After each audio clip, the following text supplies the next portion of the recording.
lahat ng nangyari sa paligid mo is na-appreciate mo? Kasi once na may program, no matter what you have suffered, gagawin mo lahat ng ways para. And more importantly, you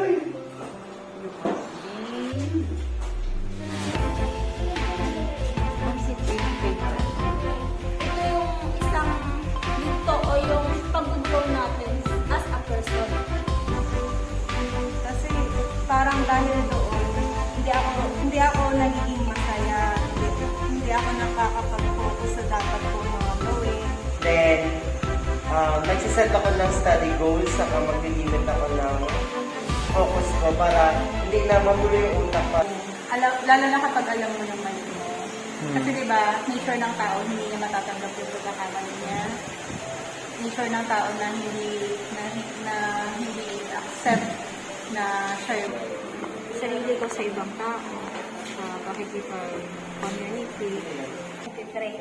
Kasi sa pamamagitan ng pagpipray ko na yon, so nagiging kalmado ako sa lahat ng oras at dapat tawanan lang natin, huwag lalong mas problema para hindi ka lalong ma-stress. Kaya ang problema, ang ma-stress sa loob.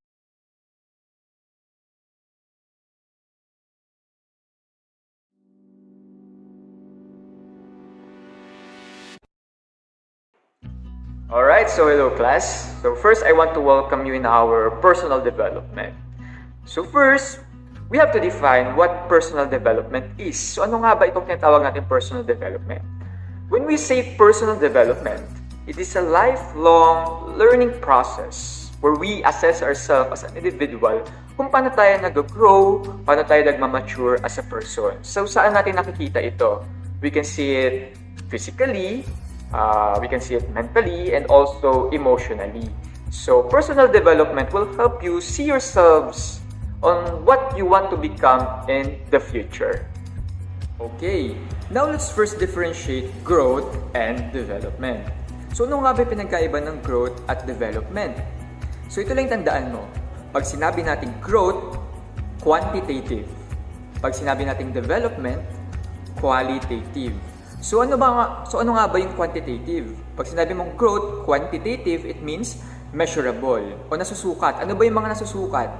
Yung height mo, yung weight mo, di ba? Yung size ng paa mo, size ng kamay mo, gano'ng kalaki yung kamay mo. So that is growth, how you grow as a person. Pag sinabi mo namang development, those are your qualities as a person. How did you develop as a person? Did you develop, for example, how a person developed professionally? Pag sinabi natin professionally, okay, a person earned a degree. So those are the qualities. Ayan, maganda siya, she's beautiful, that is a quality, development. So dati hindi siya ganun kaganda, ngayon sobrang ganda niya na. So that is development. Diba? Bawa, maliit ka, tapos bigla kang tumangkad, that is growth. So nakuha po ba the difference between growth and development? So growth, quantitative, development, qualitative. Now, since you understand the difference between growth and development, I want you to start your personal development today. But before that, I want to ask you a question. Ano yung ginagawa mo paggising at paggising mo ng umaga? Okay, so that's what I want you to reflect on yourself, no? So, para simulan natin personal development natin. Halimbawa, pag gumising ka ng umaga, the first thing I want you to do in the morning is you fix your bed. Ligpitin mo yung higaan mo. So, that's a great start already. Pangalawa, pray, no? Pray before you eat or pray before you go to somewhere you want to go, no? So, simple steps or what we call baby steps lang, no? In terms of personal development. Pangatlo, try to drink plenty of water. At least 8 glasses a day or it depends on your body type, no? Drink plenty of water, no? Baby steps lang, na tapos dagdagan mo ng dagdagan, no? Add more kung ano yung gusto mong i-develop sa sarili mo. That baby steps will eventually become a routine. And that routine will serve as personal development. You're going to develop yourself personally. Hindi mo na namamalayan na, ito na yung nangyayari. I drink plenty of water, I always fix my bed every day, or I always pray before I eat. So, small steps could make a big difference.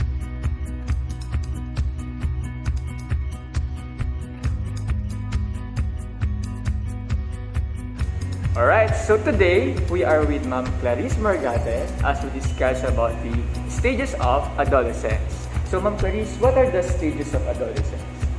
So there are 3 stages of adolescence. The first one is the early adolescence, the second is the middle adolescence, and the third is the late adolescence. Before we proceed to the 3 stages of adolescence, let's define first what is adolescence. Okay, thank you ma'am. So before we discuss those 3 stages, let's define for what adolescence is. When we say adolescence, it starts from the day that you have encountered changes in your life. Gaya na ng sinabi natin kanina when we tackle growth and development, when we say adolescence, just remember the word rapid. When you say rapid, it is the rapid transformation that you have encountered in your body. Kailan mo ba naranasan yun? For example, other female encountered it in their early elementary days, or male after the first day they are circumcised, so they have encountered a rapid growth in their body, and they have encountered different changes in their body. So that's what adolescence is. Let's discuss the 3 stages of adolescent development. Early adolescence happens when you are 11 to 14 years of age. At this stage, you experience rapid growth and various changes. Your primary developmental task at this stage involves adapting to biological and mental development. At this stage, you already know how to take care of your body. Also, you have to accept the fact that you are already sexually capable of reproduction. In middle adolescence, which is around 15 to 17 years of age, the primary tasks of a teenager are achieving new and more mature relations with age mates of both sexes, achieving a masculine or feminine social rule, and achieving emotional independence from parents and other adults. Late adolescence should be focused on planning and preparing for marriage and family life, on preparing for an economic career, on acquiring a set of values and an ethical system as a guide to behavior or ideology, and on desiring and achieving socially responsible behavior.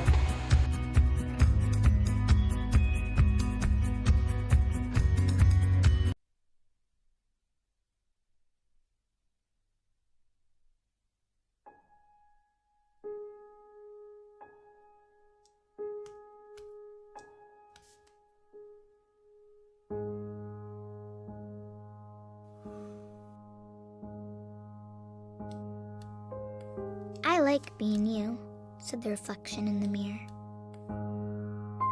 To me, you are perfectly perfect. I blushed. Me? Yes, you.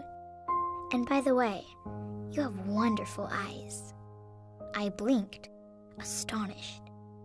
I do? Absolutely. They sparkle like stars on the darkest of nights. I gazed downward. Thank you. Your eyes sparkle too. Sweet of you to say. You have a marvelous voice. I gently whispered, You really think so? Of course.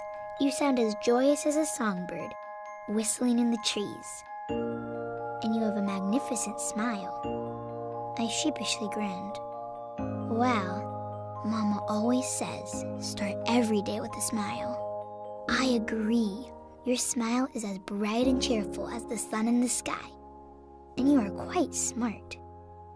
I took a step towards the mirror. I do try very hard. You sure do. You're as brilliant as a rocket scientist. I like that you are friendly. I leaned in closer. It's very important to be nice, you know. It sure is. You're as peaceful as a butterfly. And you have a lot of courage. I raised my head high. I auditioned for the school play today. Outstanding.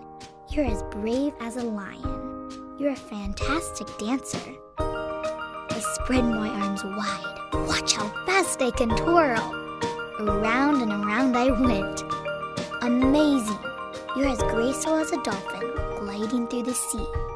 I plopped on the ground, giggling as the room playfully spun around. And you have a terrific laugh. Thank you very much. Your chuckle fills the air with bubbly joy. But most of all, I like your heart. Your kindness is as beautiful as a rainbow. I stood up and walked towards the mirror. To me, you are perfectly perfect. I gently pressed my hands against the glass.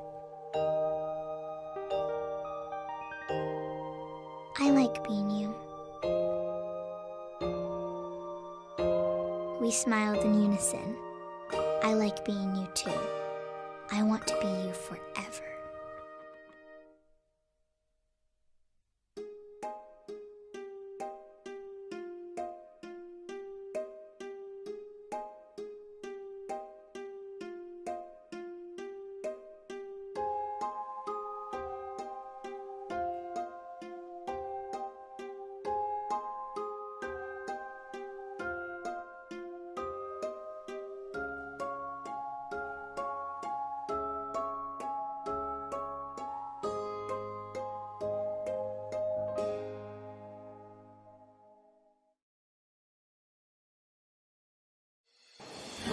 Alright, so that's the end of our lesson. I hope that you learned a lot about this topic, knowing oneself.